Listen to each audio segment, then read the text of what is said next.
Tá bom, vamos lá.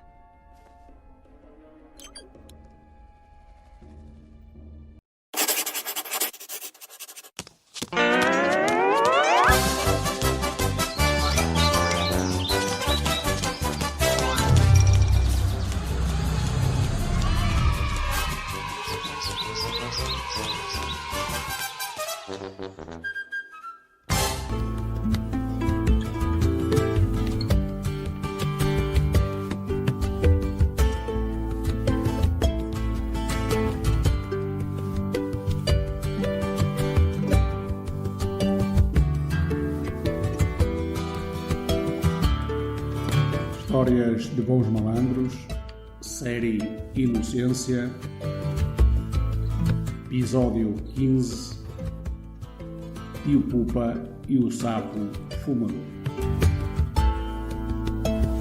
Todas as alcunhas têm uma origem. No bairro era raro o rapaz que não tivesse uma. No caso do José António, como era tratado pela professora na escola primária, de Zé Tó pelo circo familiar e de Tio Pupa pelos colegas na rua, mas só na rua, porque quando íamos brincar para a casa dele, o trato já subia de nível. No seu porte físico não havia cantos, era tudo bem arredondado, bem cheio. Era sempre ele a aparecer com as novidades. O primeiro tulicreme que eu vi foi barrado no pão dele. As primeiras bolachas duplas com o recheio de chocolate foi nas suas mãos. Mas tinha uma coisa boa, partilhava sempre com os colegas. E o único senão era a quantidade de gajos que nós éramos. Éramos mesmo muitos. Foi o primeiro gajo do bairro a ir para o Algarve. Muito gordo. Perguntei ao meu pai onde era e nem ele sabia onde ficava. Foi o primeiro gajo a ter o célebre jogo do Monopólio. E grandes tardes passávamos a enriquecer, a comprar propriedades, casas, hotéis e depois falências. O Tio Pupa tinha um tique muito peculiar. Fechava o punho e muito suavemente batia 3 vezes um pouco ao lado das partes íntimas, mais ou menos entre a virilha e essas partes, mas era mesmo 3 vezes. E depois, com o indicador e o polegar unidos, desviava a cuequinha na parte de trás.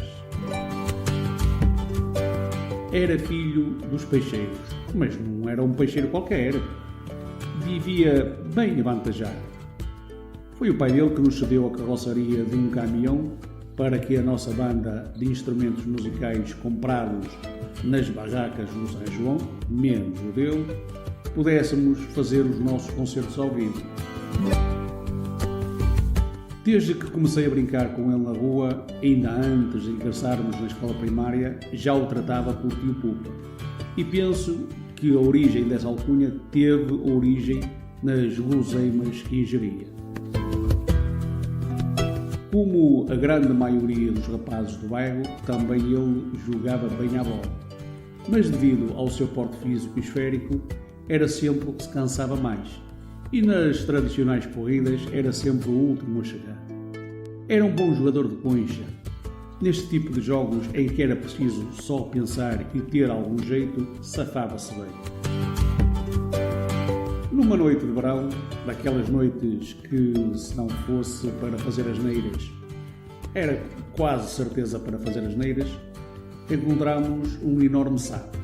E o primeiro pensamento que veio a todos não foi o devolver o transeunte ao seu habitat, à horta, que por ali era coisa que não faltava, mas fazer uma judiaria ao indefeso e inofensivo comedor de insetos.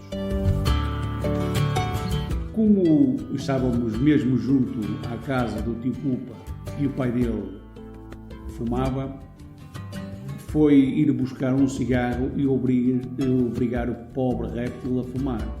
Ele, que até ali tinha uma vida saudável. Acendemos o cigarro e colocamos na boca do sapo. O efeito é o inverso de um tradicional fumador.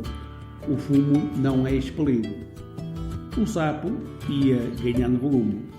Cada vez crescia mais e neste, entretanto, o cigarro sai-lhe da boca. O tio Pupa apanha o cigarro e quando vai a tentar meter outra vez na boca, este não aguenta e o pobre animal arrebenta, espalhando todos os detritos e restos mortais em cima do tio Pupa. Ele tinha mesmo partes do saco por todo lado. A vida real não é um conto de fadas. E aqui o sapo não virou príncipe.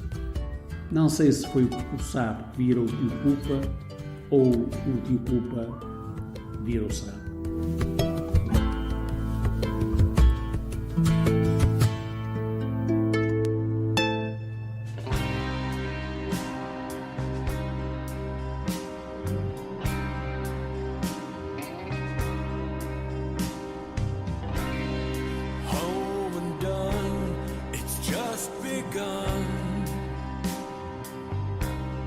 His heart weighs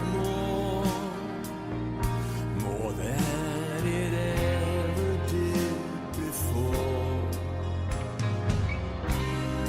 What has he done? God help my son. Hey, stay a while. I'll stay up. No sugar.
Screen